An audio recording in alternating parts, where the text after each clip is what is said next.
Hey everybody, we are here for the finale of yet another season of You're Missing Out. Fellas, thank God. we got through a third season of the show.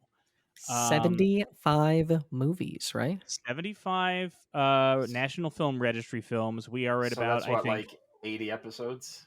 we've got about, I think, 85 or 86 episodes. Our episode count on like podcast apps says 88, but that counts the trailer and like the 3-minute clip where I tell people we're doing agreed commentary. What that does mean is that, not to skip ahead to looking ahead at season 4, but yes, season 4 will somewhere in it contain episode 100. We should figure out something special for episode 100, even if it's a specific movie or whatever. Like, Yeah. Make episode 100 like nice and not just like, oh, these jerks did a commentary. Way to talk up our fantastic commentary episodes, Tom. All right, listen, if they're 86 episodes into the show, because if you're listening to the finale, you're a fan, you're not a newbie. If you're this deep into the run of the show, you know I do not like our show, even though I do not listen to it. You know what's super fun, folks, is that, between each season, we always give each other notes about things we need to tweak going into the new season, and spoilers. A note for season 4 might be, Tom, sound less like you want to die midway through an episode. I cannot change that. That is in God's hands. There are other things going on that are causing these issues. Maybe stop thinking about the Roman Empire, Tom. No, that's the only thing keeping me going. So, Tom made a joke about, like, well, if you're listening to the finale, that means you're a real fan, but that's not necessarily true. There might be people who are downloading this because it's the most recent episode in the podcast feed or anything like that. Obviously, we take time off in between seasons. What are we doing today? Because we've obviously covered all 25 films of the third year of the registry. Well, this finale, we're going to do a couple things. We're going to talk about what we're looking at in season 4 and the films we'll be covering then. We're going to talk about what we submitted to the National Film Registry, because by this point we have already sent in our 25 per person submissions to the Library of Congress. So we'll tell you what those are, including a little wild card that Kyle submitted that we don't know about yet. Before we do all that, one thing we do at the end of each season is we do these kind of award style superlatives for the 25 films we have covered in season 3. This is, we do a couple little questions up top about, what we enjoyed watching, so on and so forth, and then full on Oscar style awards categories. Now, we don't do Best Picture because we're reaching the point where truly, how the hell do you compare some of these movies, right? I'll do it. I don't give a fuck. But it is a thing of, like, how does one, because I think we talked about this once in an earlier finale of, like, in the first season when they're all feature films, you could maybe do that. But we're reaching a point where it's like, I don't know, man. How do you really do a ranking of, like, Gertie the dinosaur versus Lawrence of Arabia? It seems like maybe a weird thing to pit against each other. But we are going to do actor, actress, supporting actress, cinematography, all that. And in fact, this year we're doing it a little different because we are going to have our winners and also a runner-up, which allows us to kind of spread the wealth a little more and also have a couple different answers. Because I don't know if you guys remember last finale, but there were a bunch of points where we kind of had to go, Best Actors, De Niro and Raging Bull. What are we doing? What are we doing here? What are we doing? I feel like there's going to be a few of those. I think so. At least, I will say this, Tom, at least guaranteed one. Guaranteed one. At least for you and me. I can't speak to Kyle because in the past Kyle has pulled out some real curveballs on us. Yeah, I kept mine tight. I got one answer each, so I don't got that's what happens. Well, that's what happens when you watch 3 of the movies. No, do you remember last season? You probably don't remember this. Last season we're doing Best Actor. Do you even need to ask? Last season we're doing Best Actor, and you go, it's De Niro and Raging Bull, and I go, it's De Niro and Raging Bull, and Kyle goes, John F. Kennedy in Primary. It's like, all right, well, that's Kyle. So, without further ado, Kyle, why don't you kick us off with some of our sort of prelude questions before we get to the awards categories? Well, we normally start with the question of your favorite first time viewing. So, who wants to start? I'll kick that off, and I'll just say, obviously, first time viewing, I think means, you know, first time viewing in terms of like you watched this movie for the first time because of the National Film Registry, right? Because obviously, like we all see these things at different times. There's movies that I know that like both Tom and I watched right at the end of season 2 out of curiosity because they were coming up Yeah. to season 3. We're going to count that as a first time viewing kind of thing, right? Yeah. In that case, in terms of my awareness of it because of the registry, my favorite first time viewing was an easy one for me. And I think it's a movie that it's fair to say surprised all of us when we saw it, which is David Holzman's Diary. One of those ones that Yeah. like you hear about, you see it on the registry list, you go, what the hell is this? How does it get in so quick? How does it get in over A, B, C, D? And then you actually sit and watch it. And I think it's a movie I've watched several times. It's a movie that I think just really clicked for all of us in terms of how kind of interesting and formative it is. And it's one that I Yeah. can see myself revisiting several times down the line. It's a genuine joy to watch, and I don't know if I would have found it were it not for the registry. And I'm so grateful that I did. I will say that is a movie that I enjoyed more the second go around because you Mhm. initially told me not to see anything going into Yeah. it. And then once I sort of realized what it was all about, I was like, oh, Mm-hmm. I think I would have had a much different. And sure enough, but yeah, at the very Yeah. least, it gets you to kind of revisit it and look at it from that Yeah. different lens. So Exactly. bravo, Mr. Holzman. All right, so for me, my answer, I got to give it a tie just because I wanted. There's like two sides of the same sort of National Film Registry coin. Sort of more of a artsier choice and more of a pure entertainment choice. So my two picks are High School and Gigi. Yeah, I Wow. see the look on Mike's face. Gigi is a Wow. movie that's grown on me a lot. Mm-hmm. Because I liked it when I saw it, but then talking about it, I started liking it even more. And even now, when I was making this list of all the awards and everything, just thinking about it and how I was just instinctively going, "Fuck, I want a 4K disc of this movie." Mm-hmm. I really want to feel it. I want to watch it and feel it the way it's meant to be seen, and not on like a fucking old school DVD. I want the Yeah. colors to pop. I want the surround sound to just envelop me. So that movie is a movie that really has grown on me over the last, I don't know what, we watched it like 8 months ago, 6 months ago, something like that. And High School is just one of those things I talk about a lot on this show, which is I love being transported back in time and seeing a world or an area or what have you, a specific like little subculture or whatnot captured without it being a period piece. I like movies and cinema being a time capsule. And I think High School is the best version of that because Holzman's great and it has a lot of that, but it is fictional. Whereas High School is just throwing you right into the deep end of a real high school in it was it's Philly, correct? Yeah. Yeah. Yeah, because I keep thinking so much Mike Judge stuff's in there. I'm like, it's No. not Texas, is it? No. No, but you just get caught up in that, and it's great. So I wanted to just give those two a shout out, just two sides of the same coin, because they're both movies that I really think everybody should see. And Gigi, who would have thought, right? My heart goes out to everyone on DraftKings right now who put what they thought was a safe bet on Tom saying out of the past. I think lots of guys throwing their phones into a river right now. No, you know what? Throwing Because off I the bet didn't. for winning.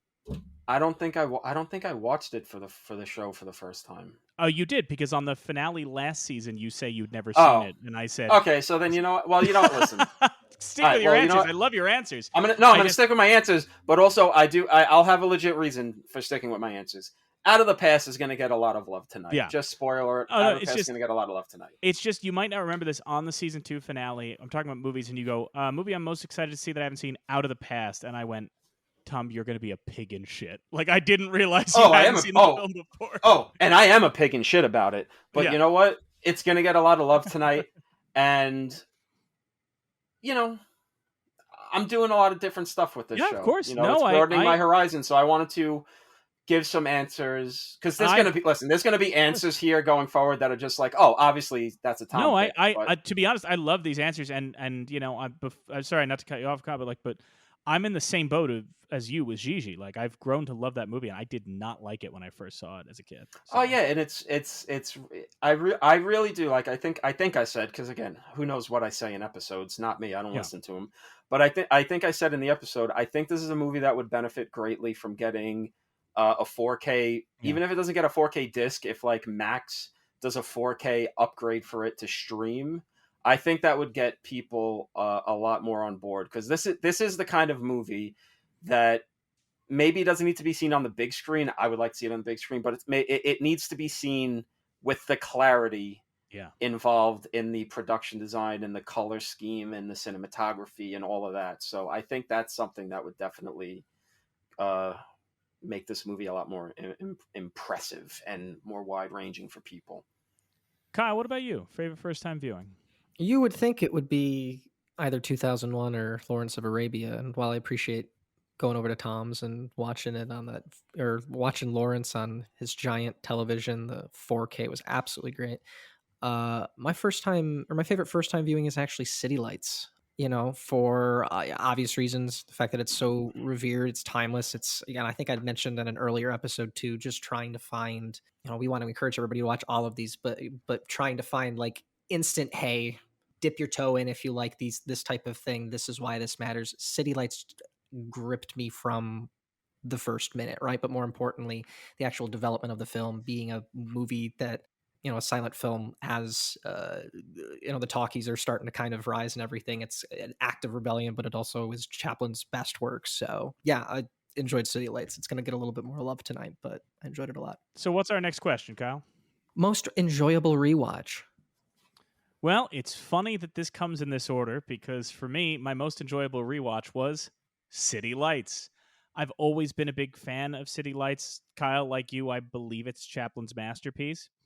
And I've loved City Lights since I was a kid, but there was something about, I hadn't watched it in a long time, and I watched it. I mentioned on the episode, I watched it with my family around and all of that, and we all just kind of fell under the spell of like, you forget how engaging a movie like that can be, right?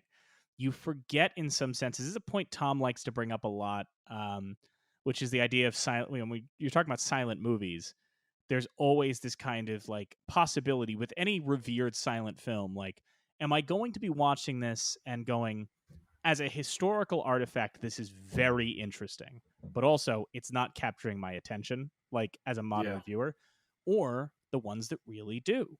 And City Lights is absolutely in that latter camp. Like, that movie still works, that still plays, and you really don't need to sit somebody down and go, so here's what you have to understand about movies at that time. Like, it just plays, and obviously it's deeply moving. I love that ending. I love so much of that.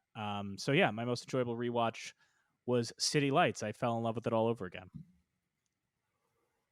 So again, I have to tie it up, because there's just two movies in here that are too perfect and too special to me, honestly, that I have to just give them shout outs.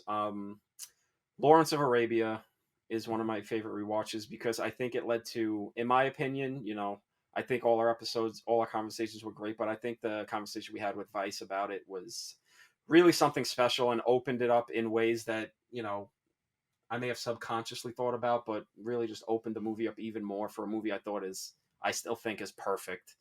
Um, and also just because it's me, Frankenstein.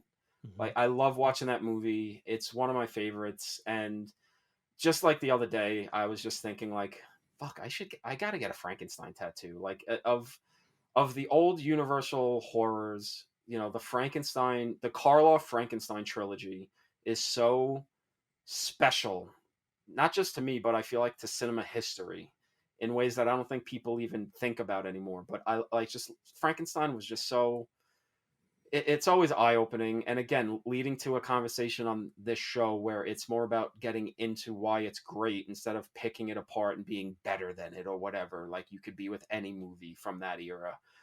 I just loved watching it and engaging with it and just solidifying why it's one of my favorite movies of all time. By default, it's not a bad default to have, but I think it's the only one that on the list that I had actually seen. It's King Kong, but it's such a great staple.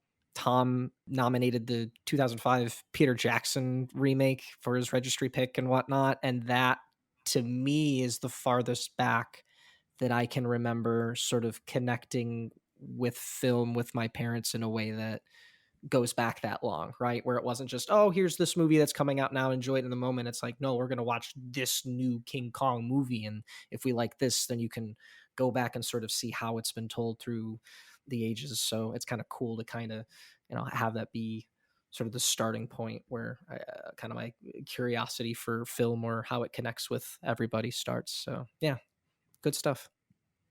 Our next or our third final little preliminary question here is if you could go back in time and watch one movie in theaters when it debuted, what would it be? Well, I'll say this, Kyle. I'm perplexed at how this pattern kind of worked out because in our first rounds of questioning, it ended with you saying City Lights, and the next round started with me saying City Lights.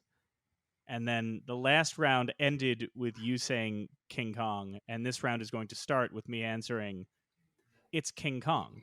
If I could go back and see any movie in theaters, it's King Kong. I love that movie. I talk about it on the episode ad nauseum. I love the film King Kong. I love the franchise of King Kong. I love everything about it. I've always loved that movie. And, I'm sure I could see it in a rep screening if anybody decided to screen it. But now, if I saw it in a rep screening, I'd be surrounded by an audience of people who know the iconography and are kind of maybe going, oh, that movie was actually better than I thought. Or, oh, I didn't know an old movie could feel that way. And what I would love to feel is the urgency of people seeing King Kong in its day when those effects aren't just impressive for its day, they are impressive, right? Where you just, the energy in that room, my favorite type of movie to see. It's not a genre or anything like that, but it's just when the whole audience is seeing something new and all of them, we all collectively have that energy of, I just saw something special. And I feel like, you know, anytime in 1933, if I had gone to see King Kong in the theater, I would have felt that. So my answer is King Kong. And again, because I'm a glutton, I've got a tie just because they're so fitting for me. Um, I would also pick King Kong, as Mike said. Would love to be in a crowd seeing that for the first time, not knowing what they're about to see and being blown away by it. And again, it's kind of the same thing. I would love to be in the theater for Frankenstein because Dracula came out earlier that year, but Frankenstein feels like such a big evolutionary step, not just for Universal horror movies, but just movies in general. It doesn't feel like a silent movie with some sound attached to it like Dracula. This feels like a sound horror picture. And seeing the first time Karloff walks on screen in that makeup and just those visuals, I mean, my God, that had to be fucking something else. So King Kong and Frankenstein are definitely the ones that I would absolutely love to see in a theater when they first came out. Kyle? I'm gonna make a slight departure here, but kind of also right on the money. I went with Lawrence of Arabia for all similar reasons as y'all have said too. Between participating in Barbenheimer over the summer and kind of the little intermission dinner course thing that Tom and I did with Lawrence of Arabia and everything when we did our watch, I sit and wonder how you would have made a night out knowing that you were in for a 4-hour epic, right? In the same way that we probably treat the stage theater or Broadway or anything like that. So be really curious to sort of see it at that time. Plus, you're like smoking cigarettes and talking about like, I don't know, the communists or something because it was like 62. So, Oh, that's right. And I guess you're John F. dressed like, Kennedy and you're John F. dressed, Kennedy's still alive. yep, So you're dressed yeah, like Mad Men, yeah, talking about how the Ta- carousel, it takes us back in time to a place where we are loved. yeah. Talking about that old situation over in Asia. Yeah. By the way, I will just say this: whether or not as a past guest of the show for Poor Little Rich Girl, Bella Zadenberg, Yeah. was kind enough to give me a wrap gift on season 3. Uh-huh. The original Very Lawrence of nice. Arabia soundtrack on vinyl. How do we like Hell that? yeah. Right? Very nice. So Rock on. we'll have to host a listening party at some point. And I guess that brings us to our The main categories. correct, our awards categories. So Kyle, what are we starting off with? Best actor. All right.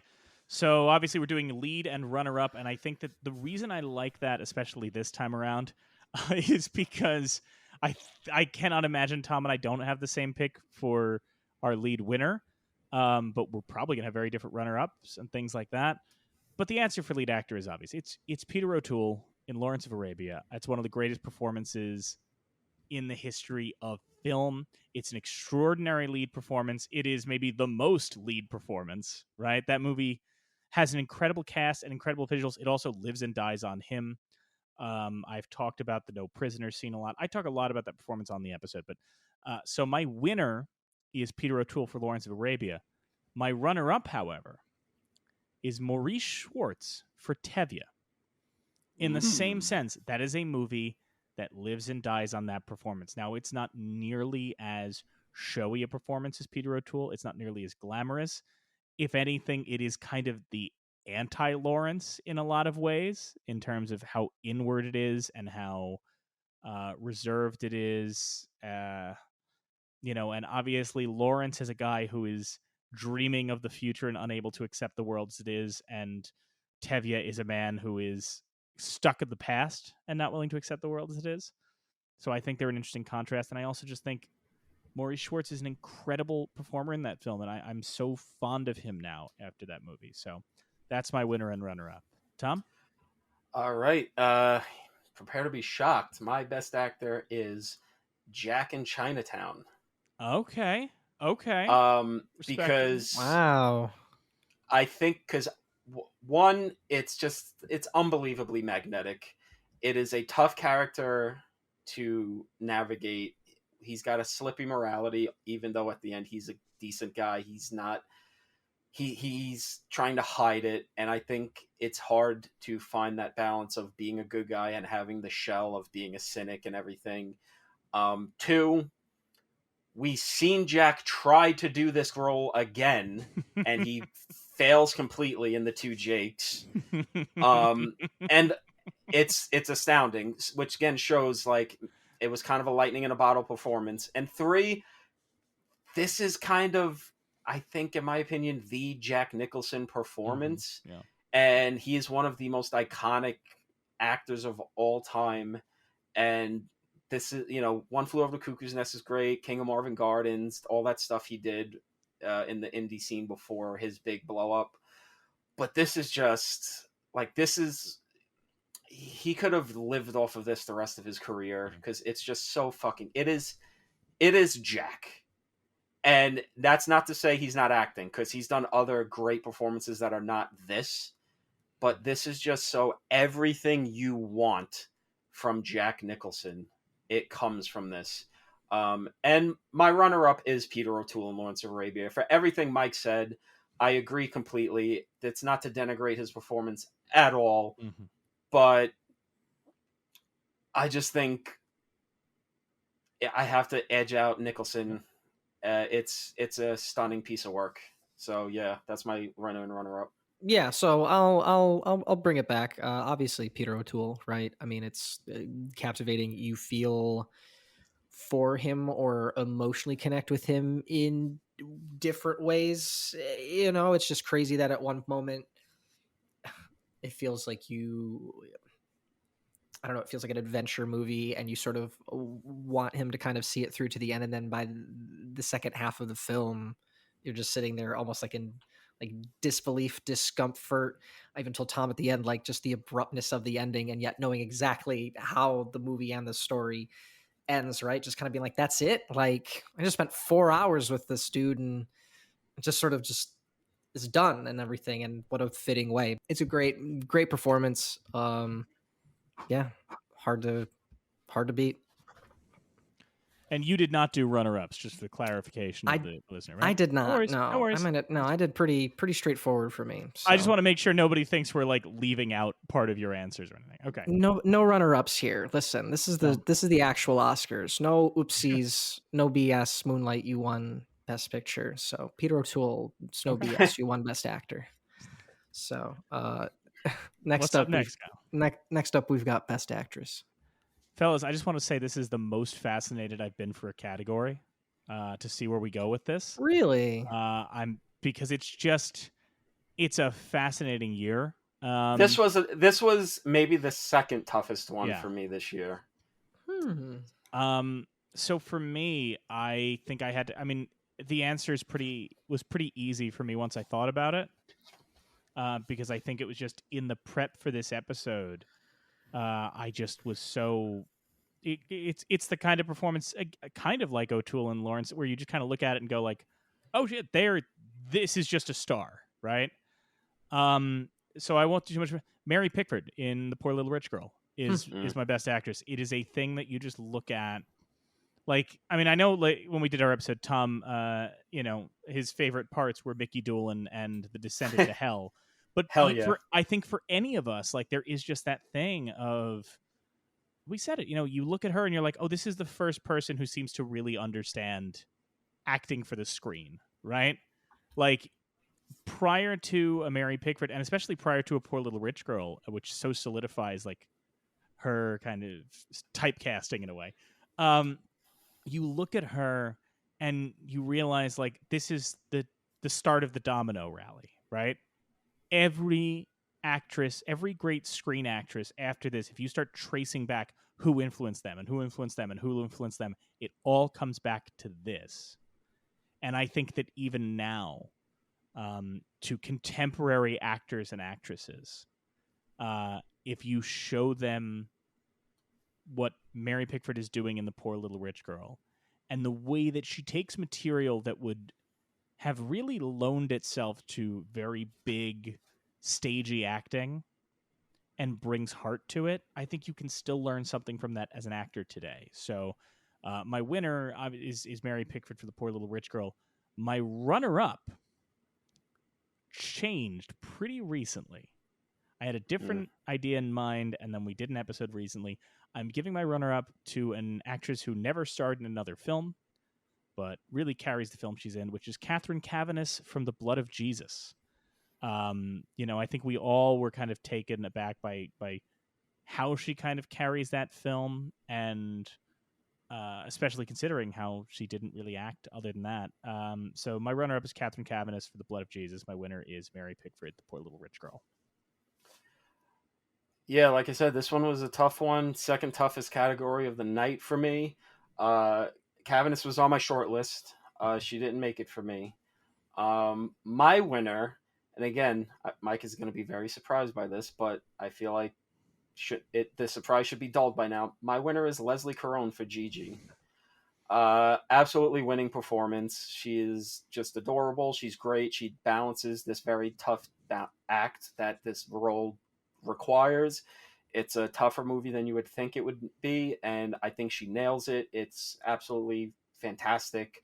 One of the many reasons, like I said, I wish this had a 4K disc just so I could like enjoy her performance on my gigantic TV in 4K quality. I think it would just be absolutely stunning. And my runner-up is Teresa Wright in Shadow of a Doubt. Again, a very tough role, very tough. Maybe, honestly, maybe the toughest female performance in any Hitchcock movie. And she knocks it out of the park. I think she's great. She stands toe-to-toe with Joseph Cotten in a very impressive, immaculate way. I think more than Cotten, if she didn't work in the role, the movie wouldn't work. Mm-hmm. And I think you got to give her all the fucking roses in the world. And yeah, so Leslie Caron wins, but Teresa Wright is a very close runner-up for me. I'm glad we're kind of spreading the love out here because I gave it to Virginia Cheryl as the blind girl in City Lights. There's something about her performance, the gentleness of it. Chaplin going through hell to go out for somebody who he doesn't really know, just cares for whatever. You gotta sell it without being able to say a lot. And I think by the end, when it takes her a moment to realize that he is the one who has been fighting for her this entire time, and kind of that devastation that you feel, that embarrassment that he feels, like it doesn't work, I think, without her. I'm just really glad that we kind of gave it all to different people and just had a very different perspective coming from it. So Hell yeah. shout out. Absolutely. And plus, Kyle, be honest, you just want to give her an award for putting up with Chaplin while shooting that movie. I mean, that too, you got to give credit where credit is due. But I don't know. There's something about it. I still kind of vaguely remember watching it for the first time and being in absolute agony, being like, wait, you don't know! No, please, Virginia! But anyway, so our next category is Best Supporting Actor. I'll be curious to see if we... The toughest category of the night. Really? It's the toughest. I'm going to pull back the curtain a bit. I was the one who suggested that we do supporting performances this year, right? And we all said yes. And when I suggested it, it was early on in the season. I was like, we should add a supporting category. And the reason I suggested it was because I had a particular performance in mind that ultimately, by the end of the season, didn't make my winner or my runner-up. I was like, okay, we should do a supporting actor because I really want to talk about Chevalier and Gigi. Did not make the cut for me because there are two. Tom, I agree with you. It's a tough year, but also there are two performances that were duking it out for who wins and who gets runner-up that are both undeniable. And when we're talking about how I picked the winner, the only thing I can say is it was like they were dueling. It was like they were sword fighting, let's say. Yeah. Because I think undeniably, and I could totally see somebody going with the guy I picked for my runner-up, but there is just a thing of Douglas Fairbanks Jr. in The Prisoner of Zenda is one of those things where, like, we all liked Prisoner of Zenda. It's an impressive film, and it works, in large part because he's got that incredible performance.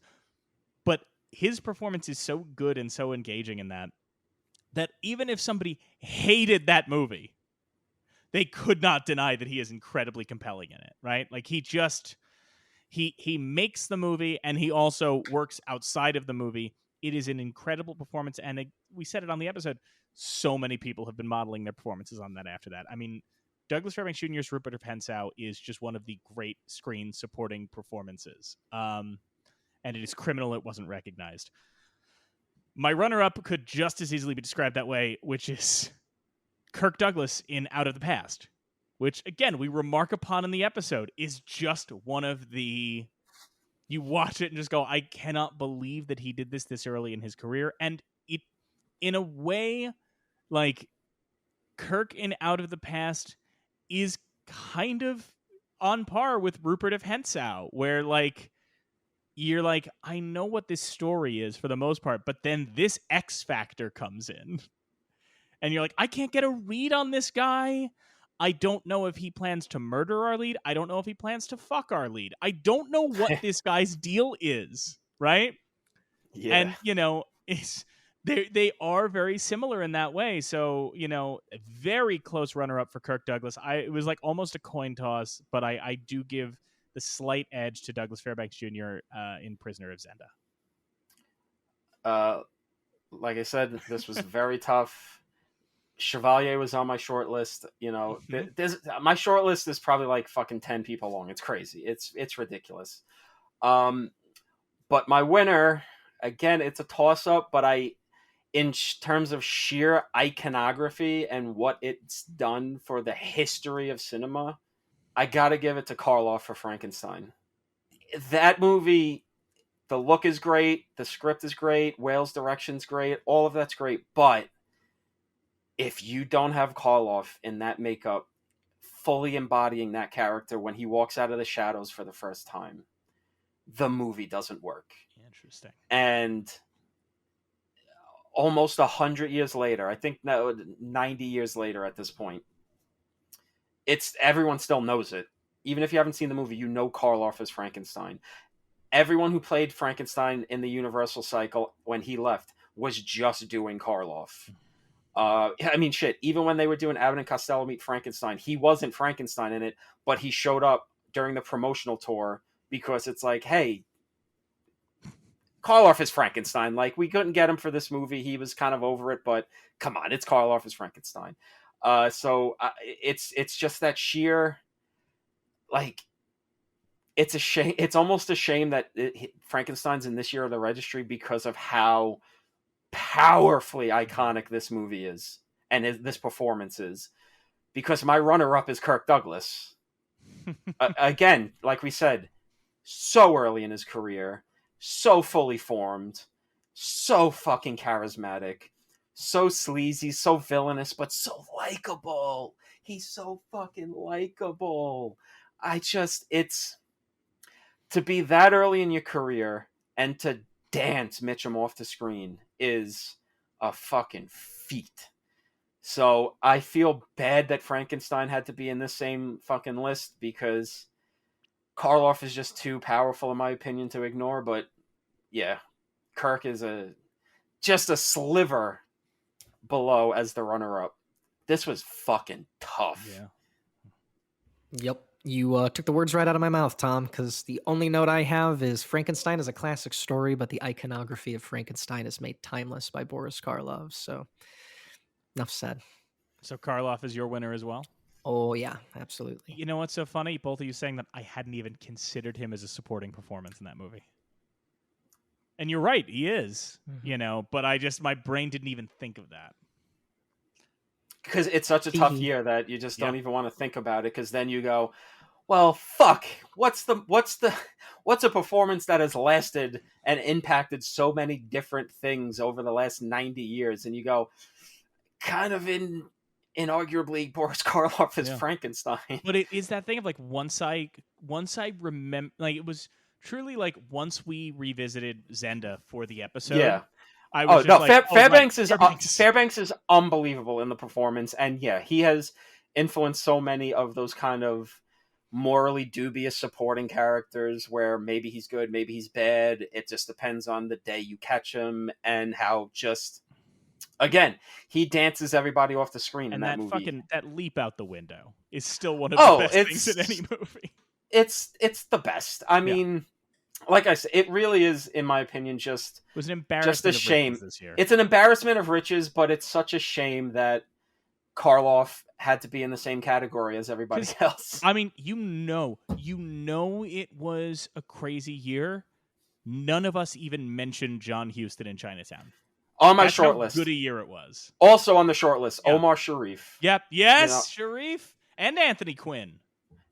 Alec Guinness. I mean, like, ridiculous year. What a fucking year. That's why I was just like, fuck. Like, what a fucking year. Yeah. I just, it's, they all, congrats, guys. Like, unbelievable performances, but fucking Karloff to me. But also Fairbanks. Like, and Kirk, my boy, my guy. Oh. What's next, Kyle? Best Supporting Actress. So I'm pulling one out here that I'm fascinated where everybody went on this one, because in the same way that we're talking about, like, there were a lot of like very prominent supporting actor performances this year, right? There are some very good supporting actress performances this year, but there aren't as many that are that showy, right? There is no Rupert of Hentzau on that side. So I was trying to think in this regard, and I think the one that is my real winner for supporting actress, because the movie doesn't work without her, and also she just feels so natural and so honest. It's Eileen Dietz for David Holzman's Diary. An incredible performance that is so intimate and so sincere, right? I mean, this was a movie made by an amateur director on no budget. If you had gotten an actress who gave a really big performance, you wouldn't be surprised, right? But instead, Eileen knows how to dial it in so much that again, if you don't know that the movie is scripted, you believe it. You fully believe those moments when she's curled up on the chair and just, David, stop. All of that. You fully believe it. She's incredible in this film, and she's so good that you just get mad that she didn't have a bigger career afterward. I mean, obviously she has The Exorcist and she's still working today, but I think she just does not get her flowers for this role enough, and she's just so good in it. And my runner-up is Linda Darnell in My Darling Clementine, which is a very present performance. It's certainly not what Eileen Dietz is doing in My Darling Clementine, but she is what that movie needs, right? She is an anchor for that film in a really powerful way. So Linda Darnell for My Darling Clementine is my runner-up. Eileen Dietz for David Holzman's Diary is my winner. Okay, so this category is almost the opposite of supporting actor for me, because this was, once I looked at the list, immensely easy. I looked at the list and my 1 and 2 immediately came to mind, and I didn't even need to think anything else. My winner for Best Supporting Actress is Faye Dunaway in Chinatown. You put her supporting. Interesting. Okay. I did, mainly because I do think it's so much Jack's performance that anybody else is supporting. Just if you think about screen time and how this isn't a negative in this sense, but like her story is kind of serving his arc. But it's just such an amazing performance. We talk about difficulty of the role. She's the femme fatale, but she's the victim. She's steely, but she's weak. She's tough, but she's scared. I mean, just she's my daughter, she's my sister, she's my daughter, that scene. Just that alone gets you the fucking award. And then you get to the end when she's fucking confronting John Huston and she's fucking shoots him and it's just, whoa, what a fucking performance. I mean, Jesus Christ. Like, that's the second I saw it, I was like, yeah, no, Faye Dunaway, she's the winner. And number 2, very close, but she just can't hold a candle to Faye Dunaway. I'm sorry. It's Shelley Winters in A Place in the Sun. That is just, I don't even know how to put it into words. It's just a great performance where she's got to be kind of pathetic, but if she's too pathetic, you don't care that she dies in the movie. Like, you have to find this easy balance of, you get where she's coming from, but Jesus Christ, woman, enough already. You're on a boat with a guy who's looking at you like, I'm going to fucking kill you if you make me have this child. And just like her realization of when she's on the boat of like, yeah, I get it, you don't love me anymore, but heartbreaking shit. That line, "I wish you still loved me," is brutal. It's fucking brutal. And just, again, the balancing act and how tough the role is and how she just fucking nailed it. She keeps up with Montgomery Clift, who was on my short list for actor. One of the best to ever do it, and she kept up with him. And yeah, I mean, I know Elizabeth Taylor became the icon and everything, but Shelley Winters is just, yeah. Faye Dunaway and Shelley Winters are my 1 and 2. What a fucking pair of performances from those two. Oh yeah. Kyle? Mike and I were on the same wavelength because I also gave it to Eileen Dietz's Pennywall, and legitimately for the exact same reason, right? Because had I been upset and been like, oh, this movie actually isn't what it seems, upon the second rewatch, it's realizing, oh, I felt as compelled because of her performance, because of her being repulsed or just so uncomfortable. She could just as easily just not buy into it or not match that level of intensity or whatever, but she does. And yeah, absolutely loved it. So I'm glad we're on the same page on that one. What's next? Next category, Best Director. Tough one. Gonna be split, I think. There's a lot of movies that I love, and a lot of movies that are just so brilliantly directed. A testament to how tough this category was. Somehow, I do not have Stanley Kubrick for 2001: A Space Odyssey as either my winner or runner-up. Wow, that is how good a year this is. Hell yeah! I'll tell you why, and I'll actually do it in reverse order. My runner-up is David Lean for Lawrence of Arabia, which is one of the best directed films and an incredible thing. Because again, and Tom and I always have like kind of the same criteria for best director, which is sitting down and going, how different is this movie if all of the same parts are there and somebody else is in the chair, right? And that's true of Kubrick, obviously, and that's true of Lean and Lawrence, right? But there is something that I think in talking about it, just the amount of control, the amount of uh, subtlety and brilliance in what they were doing as a director, that I had to give it to Charlie Chaplin for City Lights. Mm. I look at that, and it's just one of those things where I've used this term a lot on the show, but like City Lights is a mini miracle, right? It is a thing that should not work. And in talking about the other films that I love this season, the two epics that I could have given it to, Lean for Lawrence and Kubrick for 2001, those are massive epics. And of course, in the wrong hands, they could be massive failures, right? They could be a Heaven's Gate. They could be one of those. And I admire everything Lean does in Lawrence. It's arguably my favorite movie of all time. But it is just a thing to look at City Lights and think how easily this movie could have been completely forgotten, because it's so small and it's so simple. And it's not even like anybody could necessarily point to a gag in City Lights and go, well, that's the funniest thing I've ever seen. We love it, but it's that, but it's the little things and the little dignities that he gives these characters and these performances that I think is so remarkable. So I had to give it to Chaplin for City Lights, but my runner-up is David Lean for Lawrence of Arabia. Yeah, this was another tough one. Gotta be honest, not as tough as supporting actor. That one's gonna haunt me to my dying 9 p.m. on September 14th. Because once the recording's over, I'm done thinking about this ever again. Oh my God, Tom, you said until my dying September 14th at 9 p.m. And until you said, because I'm going to forget about the recording, it absolutely sounded like you were telling the listeners as soon as we hit stop, it's night forever. You think I was going to pull a Bud Dwyer? It's an audio medium. I can't pull it. If I'm going to do the bit, it's got to be on camera. Okay, so ironically enough, my runner-up is David Lean for Lawrence of Arabia. Ooh. Masterful movie, his best movie, in a career of just absolute fucking home runs. He one of the best directors of all time. Nobody else could have made that movie, because we saw a lot of people try to make that movie, and he kept trying to make that movie after this to varying degrees of success. Zhivago's great.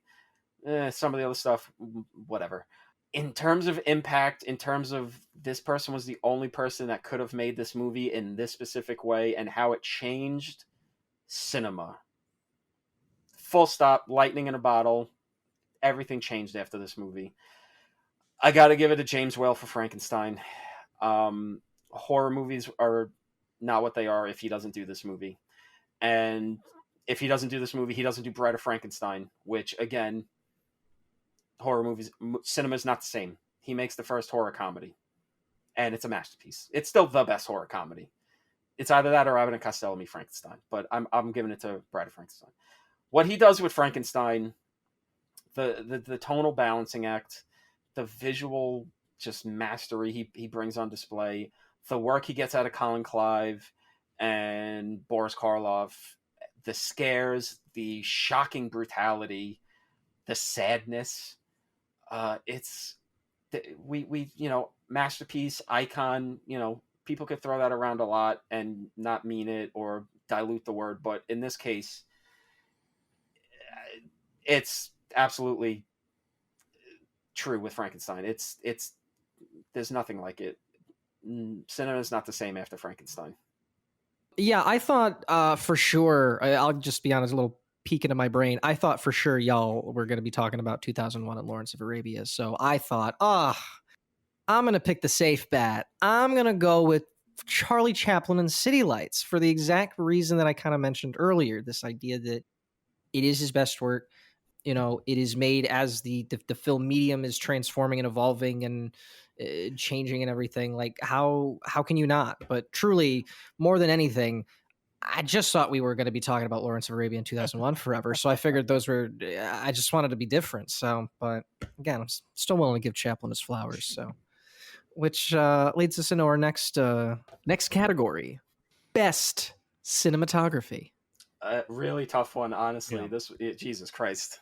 So my winner was easy. and then the runner-up was tough. Best cinematography is Lawrence of Arabia to me by a country mile. It's not just the best cinematography out of the 25 films we covered this season. It's the best cinematography ever of any movie ever made in the history of cinema. So it's gonna win best cinematography for me. Hell, it might just keep winning. I might just throw it in as a winner next season, even though we don't cover it on the show, because it's the best cinematography. My runner-up was tough, however, but weirdly, I don't need to make an argument for it. Tom has been making an argument for it all night, which is Gigi. Gigi is I mean, when you consider the fact that they were able to make a musical that mostly takes place indoors and feels as big as, Maria on top of the mountain in The Sound of Music is incredible. That movie is gorgeous. The colors pop. It is just a visual delight. I cannot think of another movie musical that I would say you could watch this in full. You watch this on mute. That I would say you could watch this on mute and it would still be an enjoyable watch. My runner-up is Gigi. My winner is Lawrence of Arabia. Okay, so before I get into my picks, quick rebuttal. Best cinematography of all time is never going to be actually talked about on this show because it's an Italian movie. That is Suspiria. Get with the program. But yeah, my number one is Freddie A. Young's work on Lawrence of Arabia. I mean, 70 millimeter was made for Freddie A. Young's work on this movie. Just stunning. I mean, come on, like, what are we even doing here? But again, so many fucking good looking movies this year, man. How do you even pick? But I'm kind of going with the movie that's kind of been running the table for me in a lot of ways in this run. I'm going with Arthur Edison's work on Frankenstein. When you just think about iconography, changing cinema, the lasting impact, Frankenstein, man. Listen, Chinatown's great, Out of the Past is great, Magnificent Ambersons is great, Gigi's great, 2001's great. But Frankenstein's left the impact. Frankenstein it's either got to win or be mentioned in almost every category. And watching it this year when the 4K came out in between seasons and being able to watch this 4K disc, which looks like you have a fucking 35 millimeter print with the scratches and the grain, but it looks like it was the first night shown in fucking New York in 1933. I mean, gorgeous movie. Just one of the best looking movies ever made. Again, shame Lawrence of Arabia had to come. It's funny, in this time, Frankenstein's the one where you go, it's a shame something else came out. Yeah. Because Lawrence of Arabia is kind of running the table when it comes to looking like the best thing ever made. But then Frankenstein's just like, but give it to me. But yeah, Lawrence of Arabia and Frankenstein. Can't go wrong with those movies' looks. Yeah, no surprise here. My pick was Lawrence of Arabia. Yay! It's our first one. It's all three, Yep, right? Yep, There we yep, go. Would not kick Lawrence of Arabia out of bed for eating crackers. Yeah, when we watched this throughout the 4-hour epic, and Tom can attest this, and this might actually be something I want to play with as we're doing more video content and stuff, but just the amount of gorgeous shots is just, I kept going throughout the movie. Good shot, good shit. And I felt like every 2 minutes was just doing a little tally. I just, good shot, good shit. Where if I thought this shot was going to be good, 2 minutes later, something even better was going to take my breath away. And it just kept going for 4 hours. It's like my favorite part of The Revenant, but 4-hour epic. Love it. I don't know how he didn't run out of breath, because he literally kept saying it every 2 minutes. Good shot, good shit. I mean,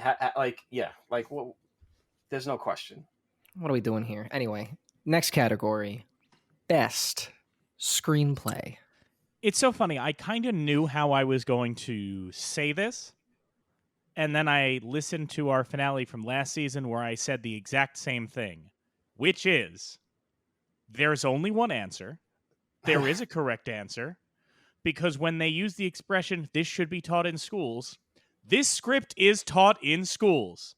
I said the exact same thing last season about All About Eve, and I have to say it is Chinatown. And I'm not trying to take this stance, but I gotta say it. It's not just my pick is Chinatown. It is China. The answer is Chinatown. It's the best screenplay. It's the screenplay. What are we doing? It is Chinatown, right? The only question is, what is my runner-up? Yeah. And in that, it's so funny. I had a number of things slotted in there that I kind of wasn't happy with. And then I remembered how good the script of this movie is and went, oh, of course, which is Trouble in Paradise. That is, there are other movies I could slot in there where like, oh, it's a good script that a good movie is built out of. But Trouble in Paradise has just such incredible dialogue, such clever, peppy writing. I think that is a movie that you forget how good it is for a while after you've seen it, right? Like, I feel like revisit it again, you're like, oh man, I forgot just how engaging this is. That, that Lubitsch touch is there, but it's just that rapid fire dialogue. It's an incredible film, great script. So my winner is Chinatown. I don't need to say any more about it because we spent a good chunk of the episode talking about that script. It's the greatest script, but then my runner-up is Trouble in Paradise. Tom? Yeah, it's Robert Town for Chinatown. Yeah. Like, I mean, nothing else to be said. It's really just what's your runner-up, and again, pretty tough to be honest. My list was pretty decent, but thinking about the episode we recorded on this movie and the conversation it led to, and how much depth that I already knew was there, but finding even more hidden depths and the depths that have come upon us as time has made it age like a fine wine. I got to give it to Robert Bolt and Michael Wilson for Lawrence of Arabia. I think people get, rightfully so, they lavish all the praise on David Lean for his direction and for this cinematography by Freddie A. Young, and obviously Peter O'Toole's performance. It's easy to get lost in those kind of discussions, but there's been a lot of movies with big production values and 70 millimeter filmmaking and lavish production design and all of that stuff. But it kind of wouldn't amount to a fucking hill of beans if you didn't have that script just giving you this complicated, messianic saboteur figure that you could just keep talking about for hours on hours and hours and hours. And it's amazing work. So another category where I got to go. It's a shame that this movie came out because Lawrence of Arabia is so fucking great. But yeah, Robert Town laying down the Lord's work in Chinatown. But Robert Bolton, Michael Wilson doing fucking unbelievable work on Lawrence of Arabia. Truly just astounding work that I feel like really gets underappreciated because of the epic scale of the movie itself.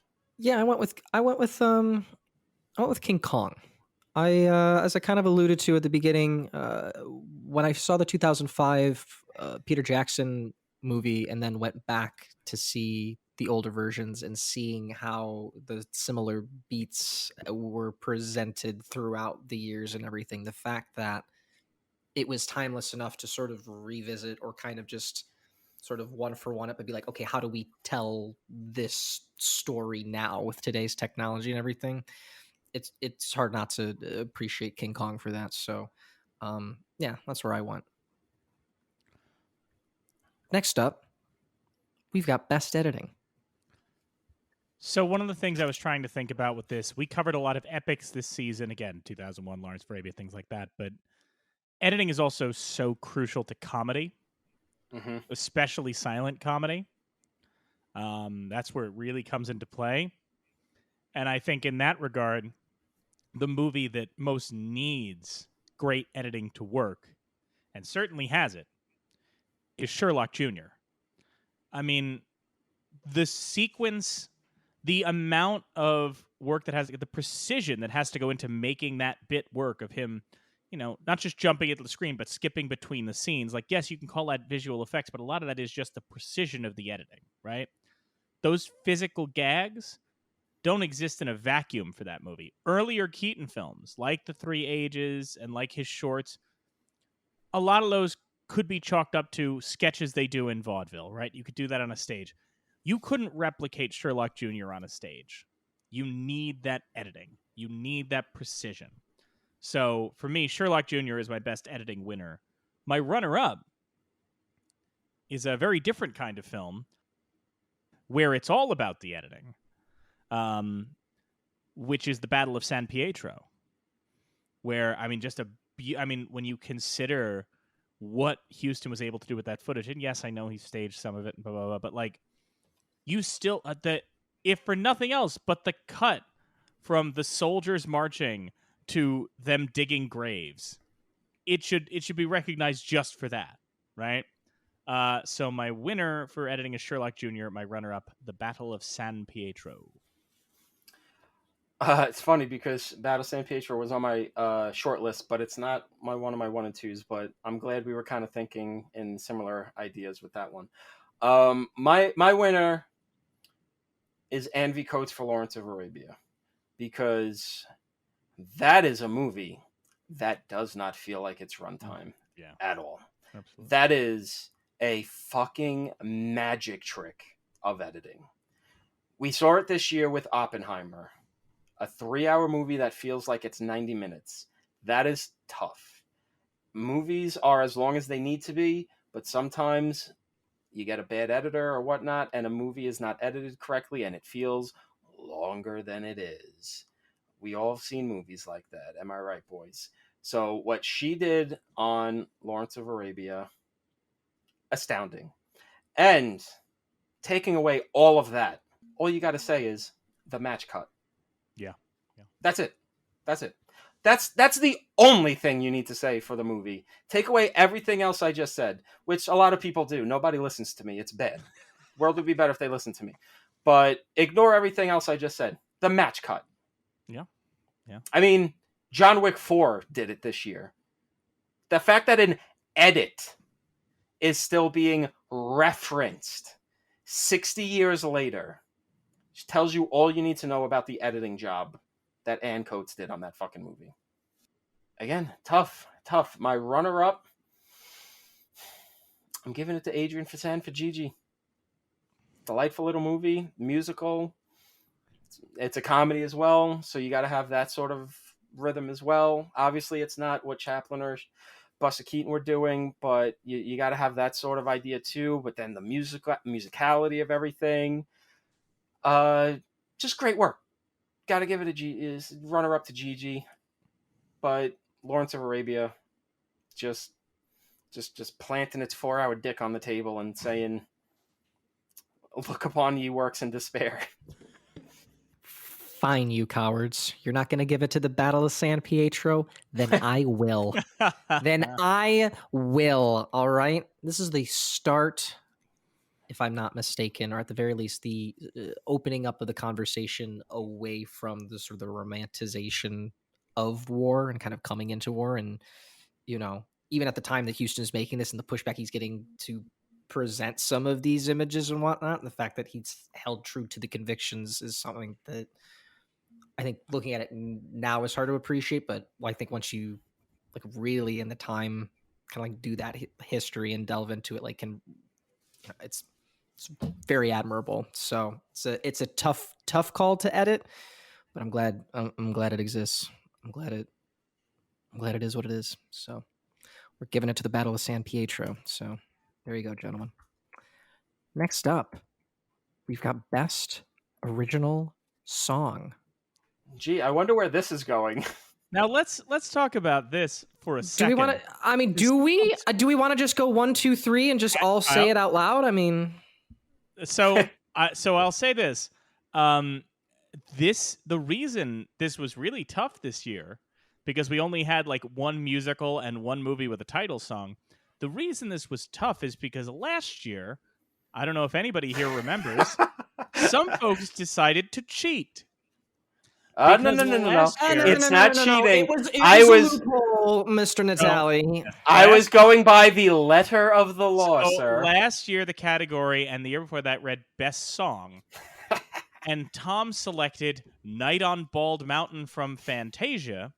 And Kyle selected The Godfather Theme. So the word original got added to the categories this year. And we're still Oh. going to mess it up probably, but we'll find out. My choice, again, in terms of, what will it be? We covered one musical this season, right?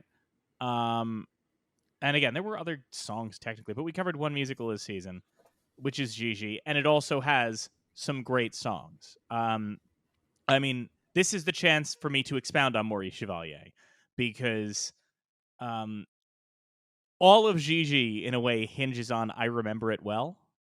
Just a great sentimental comedy musical song. It's a fun gag, right? The whole bit of him saying things that are incorrect and then saying I remember it well.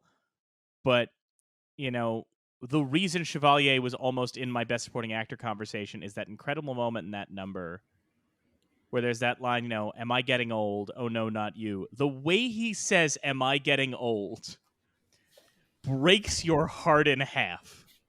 He's so good in that song. He's so good in that. So that's my favorite number in the film by far.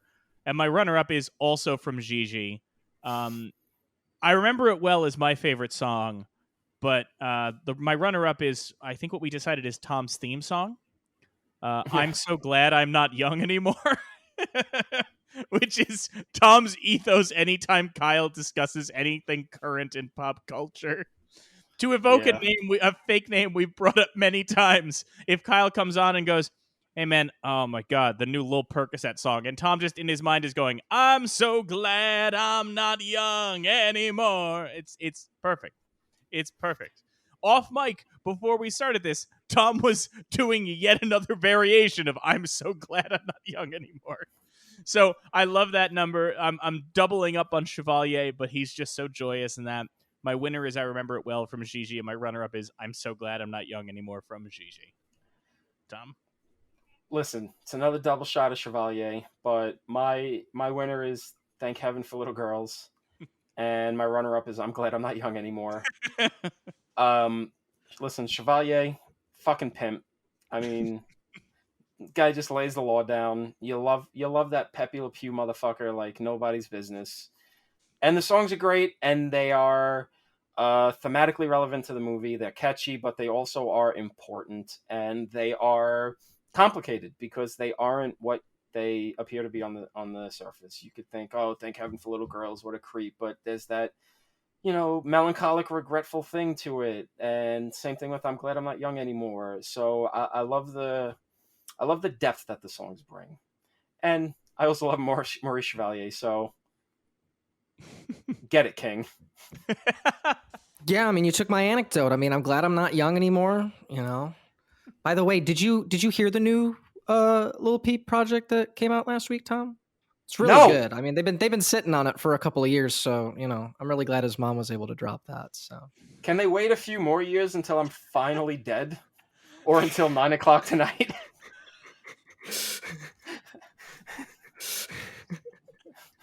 15 minutes. 2 minutes to midnight. All right, next. Best original score. Kyle, do you want to give yourself a clean take of that in case we have to edit that one out? No, I'm keeping that one. Okay. This is easy, at least for the winner. I hate to keep doing these declarative things, but this is a category where, like, 3 years running, there's been no argument. And I guess people could make an argument, but 3 years running, there's no competition because our first year was a year where we had Star Wars. And there are other movies with great scores in that first year, but there's also fucking Star Wars, right? Yeah. Okay. And our second year, we had The Godfather. And there are other great scores of those 25 films, but it's the fucking Godfather score. And this season, we have a number of films with great scores, but it's the fucking Lawrence of Arabia score. Yeah. There is no question. There is no doubt. It's the goddamn Lawrence of Arabia. It's the greatest score. It's so good. I mean, I think about it all the time. Other movies have ripped off that score left, right, and center. To this day, if you watch a movie set in the desert, its score is probably going to sound like Lawrence of Arabia. But then there's the little jaunty bit, like, ba, ba, ba, ba, ba, ba, ba. How many times across various films did Steven Spielberg go to John Williams and say, like Lawrence of Arabia? Maurice Jarre's score in that is incredible. I think of that song, that opening, overture song all the time. It's the best. My runner-up is King Kong, because as we talked about on the episode, the idea of creating a score for a film like that is reactive to the scenes and all that, is very new when King Kong comes along. It's an innovator in that way. So in the same way that Tom's been talking a lot about Frankenstein and how it shapes the genre and shapes cinema, the score for King Kong does the very same thing. So I think it has to be part of the conversation. So my runner-up is King Kong. My winner, Lawrence of Arabia, for best score. Save all your motherfuckers' time. Same answer. Same winner, same runner-up. Really? Lawrence and King Kong for you and literally for the same fucking, like, reasons. Lawrence of Arabia is just, it's Lawrence of Arabia. It's everything. I mean, it's Indiana Jones. It's fucking every movie set in the desert. And King Kong for being, the first. And in this case, the first, and it's like great. It's not just, oh, well, it's the first, but it's not that good, but it, it's important. It's like, no, it's great. It sets the tone. It keeps you going. It keeps you hooked. It gets you propulsive. It gets you sad when Kong dies. It's, Lawrence of Arabia and King Kong. Like, well, if you don't agree with that, you will not feel the warmth of God's grace. Lawrence of Arabia reminded me that more movies need to have an overture at the beginning for about 5 or 10 minutes, so you could just, talk to your neighbor, see how everything is, just kind of get the vibe of what you're getting into. Like, it was pretty great. So yeah, hard to beat Lawrence of Arabia. Next up, we've got best costume design. This one I found pretty challenging, honestly. I mean, you've got a lot of great costumes. In a lot of cases, when we say great costumes, we're dealing with period pieces. And I guess my winner is a period piece, but it gets the edge because it has to invent an entire country. This is something I talked about on the episode, which is the insane thing of The Prisoner of Zenda, is that when you watch it and you look at those costumes, you go, well, yeah, of course, that's what that looks like. Ruritania. That doesn't exist. Ruritania is fake. It's from a book. It could be anything, but the costumes feel so right and so clever in the little touches and the little variations it makes to kind of traditional European attire of the period that you 100% feel like it's authentic Ruritania, which again isn't real. So I have to give it to the costume design for Prisoner of Zenda, not to mention the influence it has on Star Trek II, The Wrath of Khan, and other things we talked about, but just incredible costume work. And my runner-up is the epitome of great gowns, beautiful gowns, and look great in that gorgeous Technicolor, which is Gigi. I have to give it to Gigi. Those outfits Leslie Caron wears, the way everybody looks. I mean, for God's sake, I cannot, count it as an accessory, count it as whatever. I don't think there's a movie out there today that more makes somebody want to own a parasol. But you watch Gigi and admit it, like everybody who watches Gigi, if you're a man, for a moment you go, I should get a high collar. I think I'd look good in a high collar. It's just incredible. A beautiful movie, great costumes. So my winner is The Prisoner of Zenda, but my runner-up is Gigi. My winner is Gigi. Cecil Beaton's work on Gigi. Gorgeous movie. Really just, on all fronts, a feast for the eyes. And the costume design, arguably one of the most important parts of this movie. You need to love the look of this movie, the look of this world, and home run. Knocked it out of the fucking park. And the sense of class, too. The sense of class, all of that stuff. The fact that it's thematically appropriate, too. Just fantastic work. My runner-up is Anthea Silbert's work for Chinatown.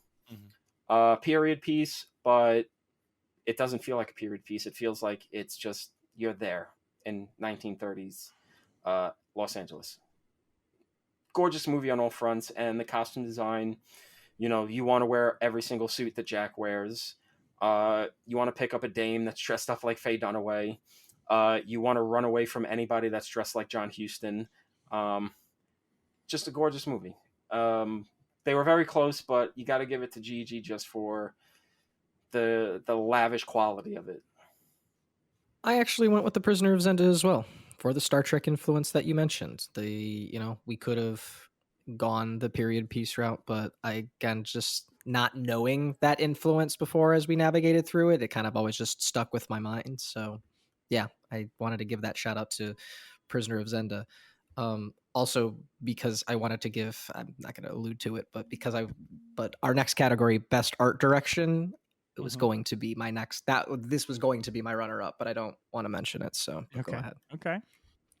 Best art direction. Another one that's, I don't want to say it was tough insofar as like for a while it was like, could I loop that in with Prisoner of Zenda and make my same argument? Like, oh, you invented Ruritania.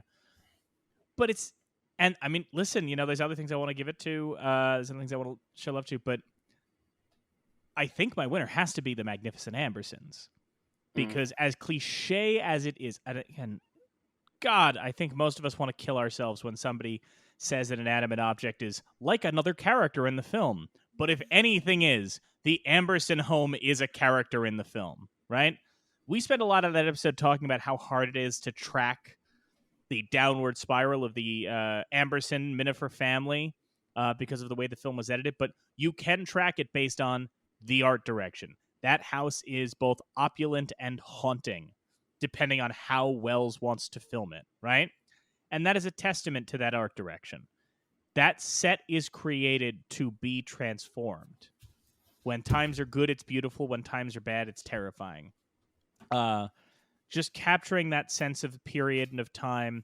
I mean, Lord knows they put enough work into that art direction. It better be the best. Runner-up, which is a very close runner-up, and I'm shocked it's not my winner because of how much I love this film, it has to be 2001: A Space Odyssey. When we're talking about inventing things, the invention of this future, these Pan Am space flights, the look of the human zoo that he winds up in the end, just the inventiveness of the design for this film. It's iconic. It's remarkable. In fact, even now I'm regretting not giving it the win, but I'm going to stick to my guns. My winner is Magnificent Ambersons. My runner-up, 2001: A Space Odyssey. And what an embarrassment of riches we can even give awards to those films or put them against each other. Yeah, this was a tough one. A lot of good-looking movies this year. A lot of great art direction. Just great work all around. I got to give this movie its roses again. Frankenstein. That gothic, old school universal horror look is just like catnip to me. And again, more than Dracula, this is the one that really kind of pushes it into a new strata where it just has this look and this feel and this tone that comes through so much from the lab, the Frankenstein mansion, the windmill. It's just such a haunting, gothic, gorgeous movie that's so, again, we just impacts just the way so many movies and TV shows now are just so indebted to what they did on that movie. It just cannot be understated. So that's my winner. My runner-up, I'm giving it to Out of the Past because I love that old school noir, studio set look. And it's just one of the best looking movies of its genre, of just cinema. It's astounding. I know it's probably not the most obvious choice because, like you said, there's 2001. You could go with Gigi.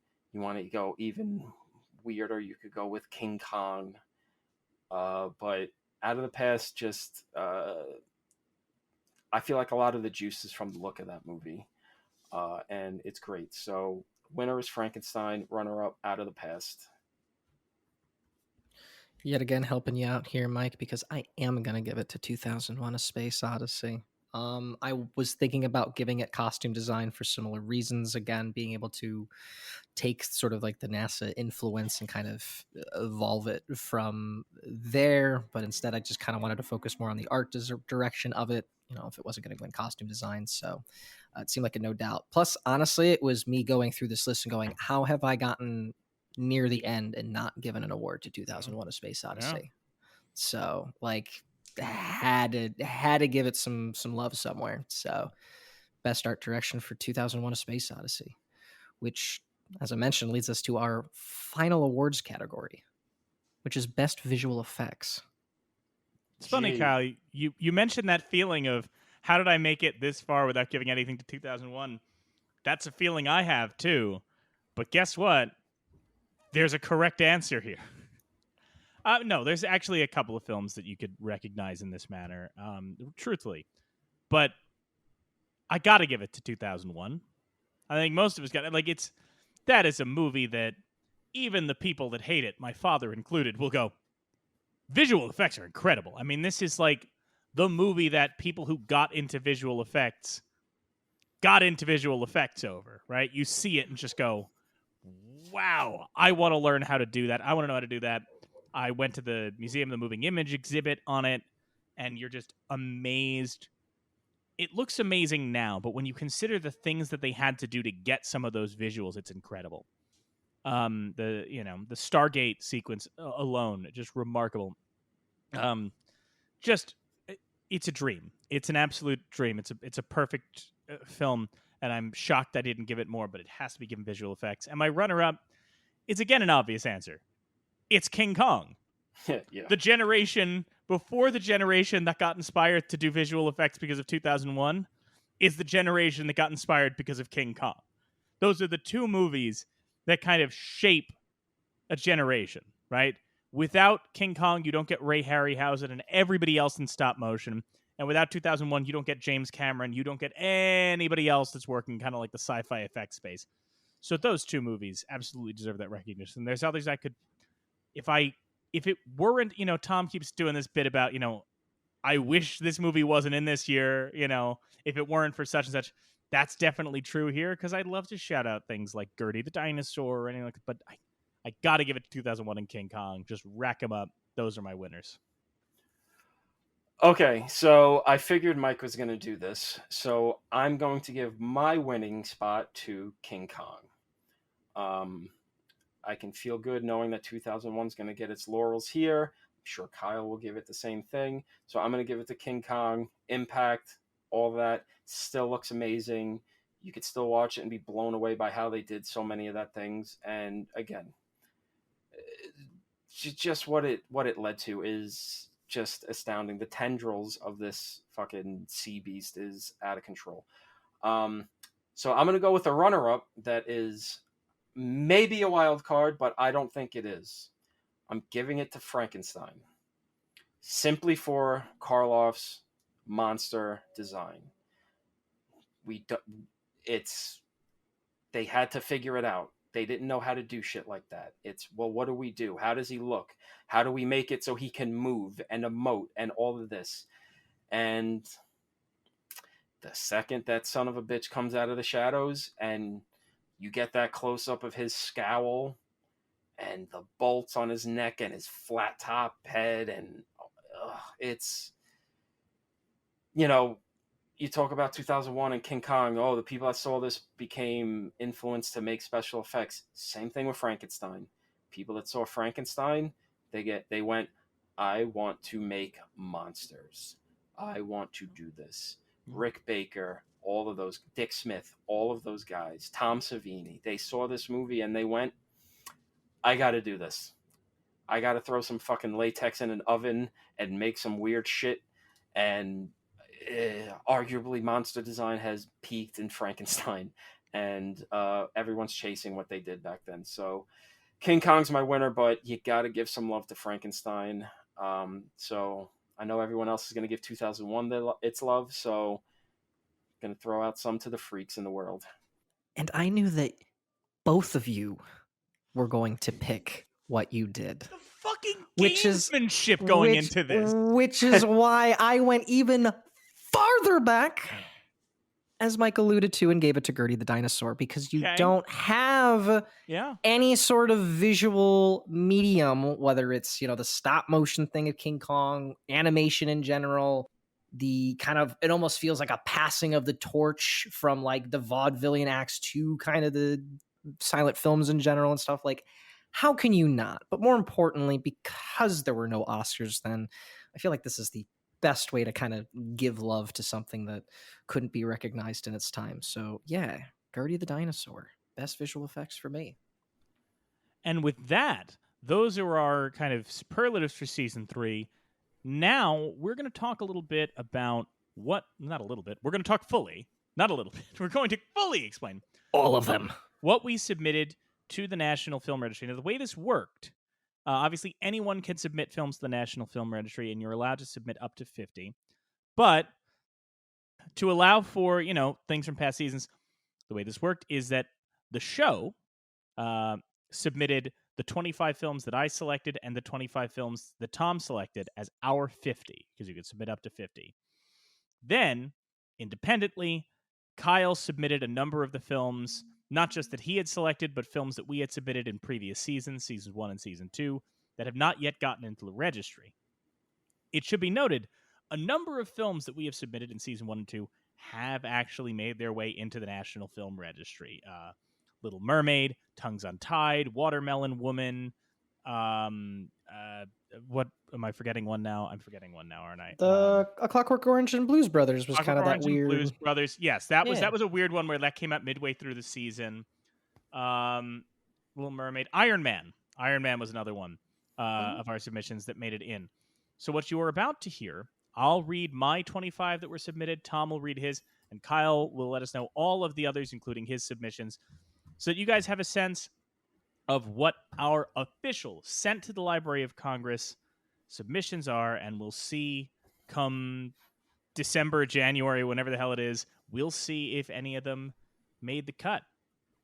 The films that I submitted this year are Deep Cover, The Bad Seed, Fruitvale Station, Way Down East, Flooding with Love for the Kid, Pretty Woman, The Pride of the Yankees, The Story of Temple Drake, Crimes and Misdemeanors, Crossfire, The Battle of Midway, The Tree of Life, Godzilla King of the Monsters, Limelight, Streetwise, Dr. Jekyll and Mr. Hyde, A Serious Man, The Story of the Animated Drawing, Star Trek II, The Wrath of Khan, Aladdin, Fanchone the Cricket, An American Tale, The Big Chill, Dirty Gertie from Harlem, USA, and The Purple Rose of Cairo. And my 25 are 7, Stoker, Riot in Cell Block 11, Nightmare Alley, Greetings, Mask of the Red Death, Tombstone, Ocean's 11, Once Upon a Time in America, Champion, The Bourne Supremacy, Sunshine, King Kong 2005, Before Sunset, Dazed and Confused, Rob Zombie's Halloween, A Bronx Tale, The Iron Giant, The Man Who Would Be King, Kingdom of Heaven, Clueless, Belly, Written in the Wind, Petey Wheatstraw, and The In-Laws. Previous registry picks from prior seasons. In Mike's Corner, we have Boogie Nights, Hannah and Her Sisters, Technological Threat, the 1938 serial of The Lone Ranger, Moulin Rouge, Bamboozled, the Dixon Buffalo Bill films, Terms of Endearment, Blue Velvet, Street Fight, Batman 1989, Just Another Girl on the IRT, Gentlemen Prefer Blondes, Crazy Cat Bugologist, Thief, the 1910 Wizard of Oz, Huelga, Eternal Sunshine of the Spotless Mind, It's a Mad, Mad, Mad, Mad World, the Trump Talk Citizen Kane clip, The Kid Stays in the Picture, Annabelle's Serpentine Dance, Scarface, Inside Deep Throat, Fiddler on the Roof, Gimme Shelter, The Dover Boys at Pimento University, The Social Network, Dead Presidents, Juice, Jackass Number 2, Bob and Carol and Ted and Alice, American Dream, Rejected, Lady and the Tramp, Pee-wee's Big Adventure, The Children's Hour, Harvest of Shame, Possibly in Michigan, The Elephant Man, Flesh, Claudine, Up in Smoke, How the Grinch Stole Christmas, and Davy Crockett, King of the Wild Frontier.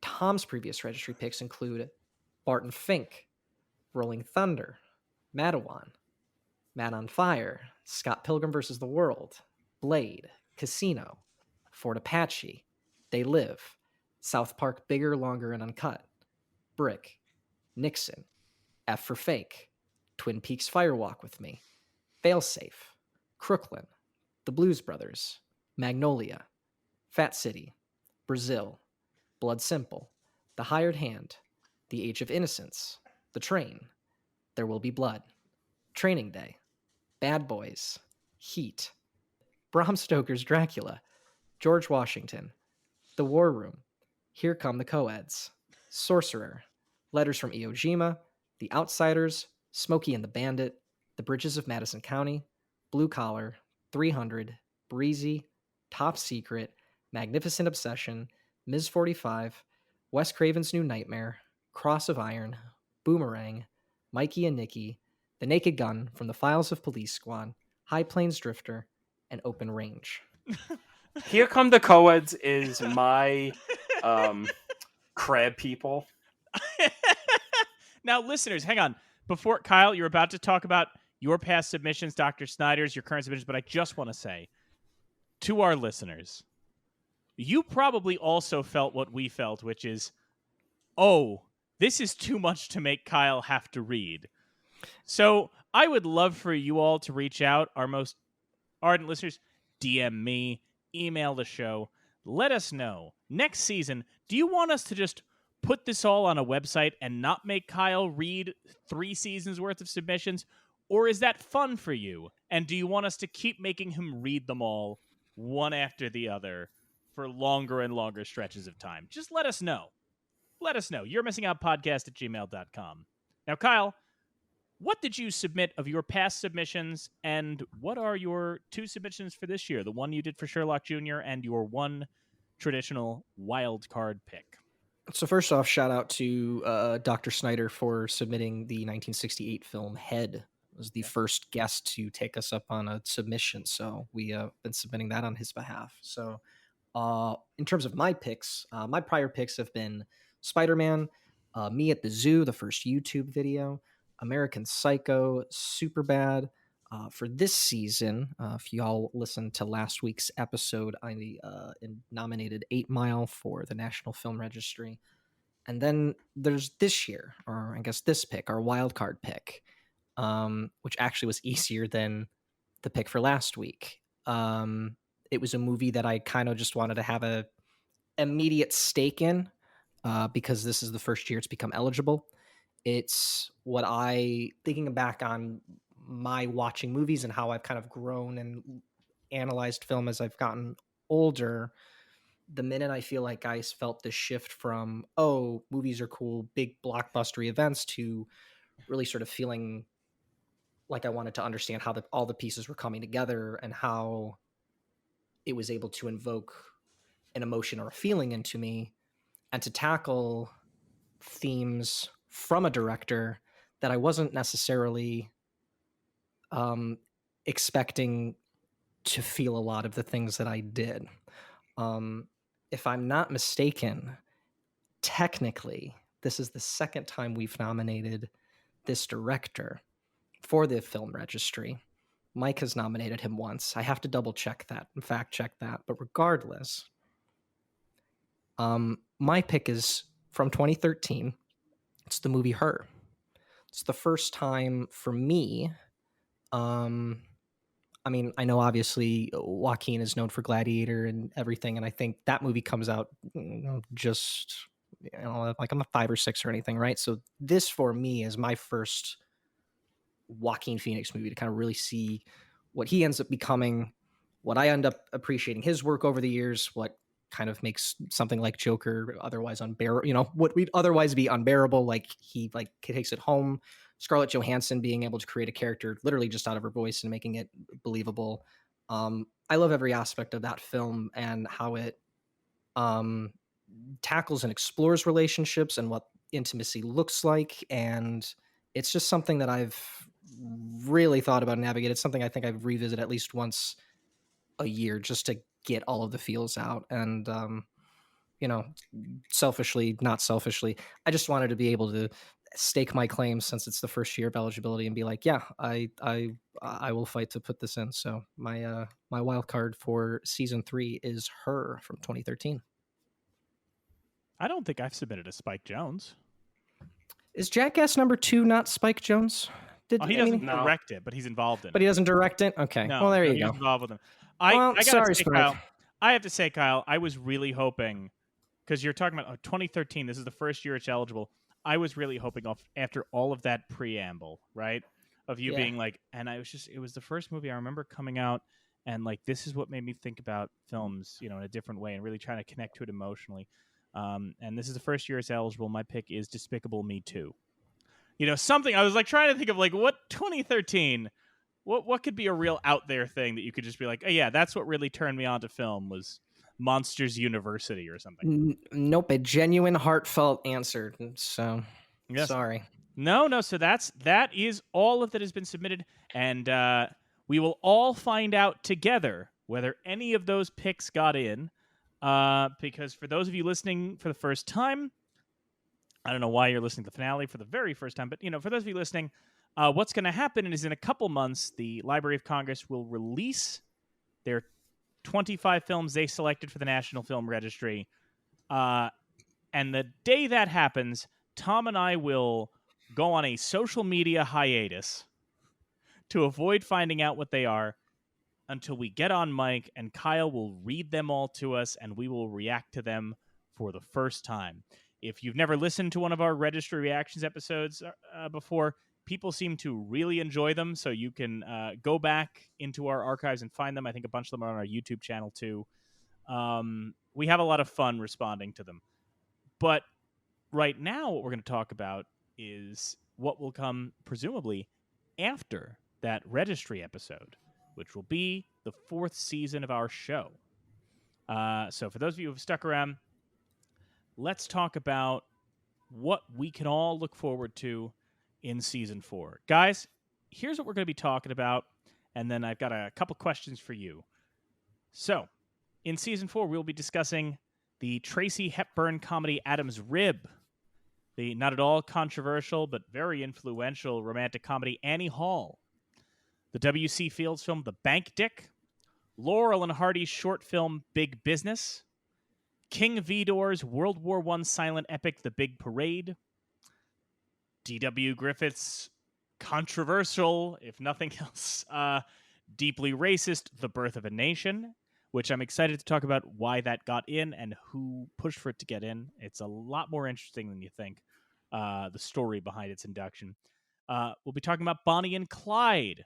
We'll be talking about the musical Carmen Jones. We're talking about Bruce Bailey's experimental short Castro Street, the influential film noir Detour, Stan Brackage's landmark experimental series of films Dog Star Man, the classic Fred McMurray noir film Double Indemnity, the James Cagney musical Footlight Parade, Charlie Chaplin's The Gold Rush, Max Ophuls' Letter from an Unknown Woman, of course, Morocco with the iconic Marlene Dietrich performance. We'll be talking about Robert Altman's Nashville. We'll be talking about Night of the Hunter, Stanley Kubrick's Paths of Glory, Alfred Hitchcock's Psycho, Sam Peckinpah's Ride the High Country. We'll be talking about the landmark documentary Salesman. We'll be talking about the blacklisted independent film Salt of the Earth.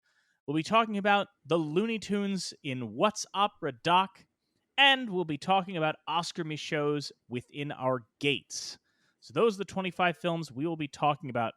Fellas, out of those, roughly how many of those would you say you have seen of those? How many of those are you familiar with? Let me see. Not 10. many. You've seen 10, Tom. Kyle? 3. 3. Okay. So with that in mind, I will ask, what of the films that you have seen out of that list, what are you most excited to cover on the show? Which title? I'm gonna be my glutton self again, and there's a tie. I'm going with Night of the Hunter because that's just one of my favorite movies of all time. Mitchum, all of that. I literally have the love-hate finger tattooed on me. Calling our shot now. Cinematography, art direction, locked in the bag, baby. And it's a movie, one of my favorites that I love it, but I don't overwatch it because I want it to always be special. I don't want to dilute it. and dilute its power. My tie goes with Ride the High Country because I am a big Peckinpah fan, but since I watched it the first time, I've watched more of his stuff. I've seen everything he's done at this point, except for Pat Garrett and Billy and the Kid, because that movie is hard to find. Good film though. Good, I'm sure it's great. I've loved most of his stuff. But since then, like I said, I've seen more. I've rounded out his filmography. I've read a biography about him. I've got more into Randolph Scott. I've seen his stuff. So just more history with Scott, Peckinpah, the Western in general. I'm very excited to get into that movie and discuss that. So I'm very excited for those two. Kyle? I mean, excited, not necessarily, but it is the birth of a nation. That is a milestone we've talked about forever. I've alluded to in the show that part of my excitement about being a part of this show and everything came from a project that I did in a film studies class, and my mentor encouraged us to try to look at the birth of a nation and the impact of that film and not try to focus on the obvious racial themes of it. And it was challenging, but it was very insightful. And so I'm really glad that we're nearing that milestone. I'm glad we're going to do our due diligence and honor that. And you're right that the story about why it is very interesting. I mentioned it to a coworker today, and they were very surprised. So, And of the films that you haven't seen, what are you most intrigued by in season 4? Well, what about you? What are you most excited for Oh, that you've seen? that I've seen, I think. I think I'm most excited for Dog Star Man.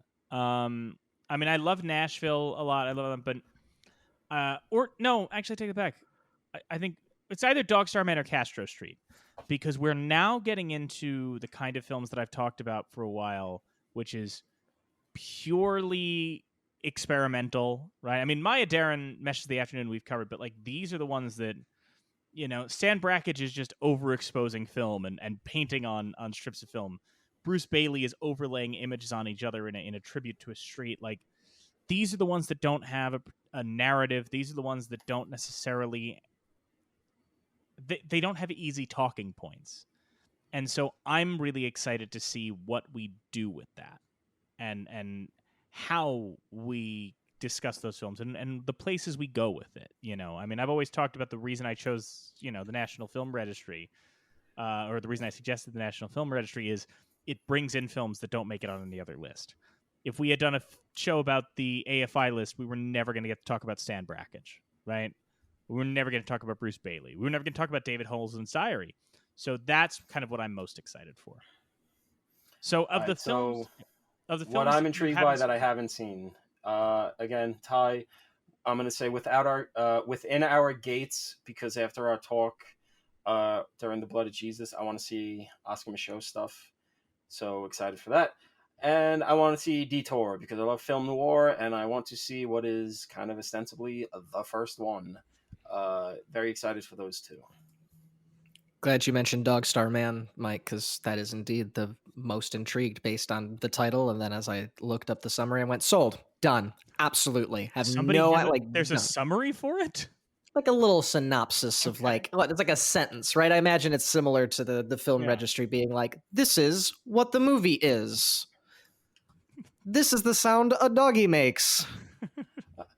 All right, well, not many choices for you, but Mike, what do you got for this?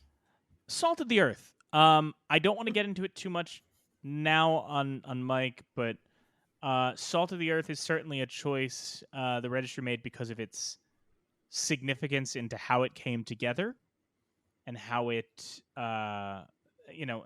we're dealing with, we've kind of had to talk about the Hollywood blacklist in one sense or another on this show, but Salt of the Earth is going to be the one that we really have to confront it and take a look at not just representation on film, but like actively trying to counter Hollywood and the government in one fell swoop. So I think that's going to make for a really interesting discussion. Sounds good to me, man. And with that, we are officially done with season 3. We will be back on your feeds. Obviously, we're doing a reaction to the registry picks. We will do a reaction to the Academy Award nominations that we do every year. And then we will be back with season 4. We're already talking to people. We're already getting our ducks in a row. So it hopefully will not be too long a wait until we are back. We just need a little break to recharge our batteries. But in the meantime, you can check stuff out, not just on our podcast feed. You can check out the YouTube channel. I'm doing a lot of work on that, uploading full episodes. If you haven't watched Greed or The Italian with our feature-length commentary, I really recommend it. It's a really fun way to see these films in another context. We've been putting up shorts. We've been putting up TikToks, and we'll be doing more of that in the time between seasons. Folks, if you are enjoying the show, especially if you've been listening to every episode, we've had a lot of people jump on board, and we love it. Let people know about the show.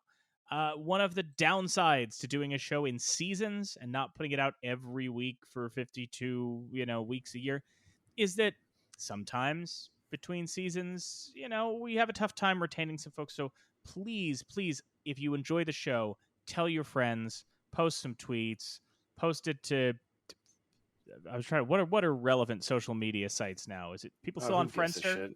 They still on Friendster? They're doing the MySpace? Oh, we're threading. They're doing it's all the about them threading. threads, All about the baby. threads on Foursquare. We posted on your Foursquare, your Google Circle or whatever it was. Are we still doing Backpage? But seriously, guys, tell people about the show if you can. If you want to tell us anything in the interim, if you have somebody you're like, oh, I'd love if you guys got this person on the show, or hey, I'd be really interested to hear your guys' take on this, you can always shoot us an email at yourmissingoutpodcast@gmail.com. Hell, if we get enough questions, we'll do a mailbag episode or something in between the seasons. And also, please write a review on iTunes or wherever you get your podcasts. We've gotten some very nice reviews, and it helps people find the show. Kyle will constantly text us when we go up and down on the Apple Podcast charts. It's a fun thing to follow. But your reviews, your ratings absolutely help with that. We've been having a lot of fun doing this for 3 seasons, and we've gotten a lot of great feedback from people about doing this, so we're going to keep doing it. But you can help us keep those engines going in between the seasons by just letting people know. We appreciate everyone that listened, and we look forward to doing this again in season 4, and we hope that each and every one of you will join us next season here on You're Missing Out.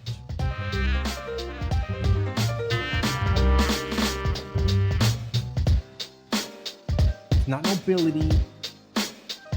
It's not even relatability. It's just believability.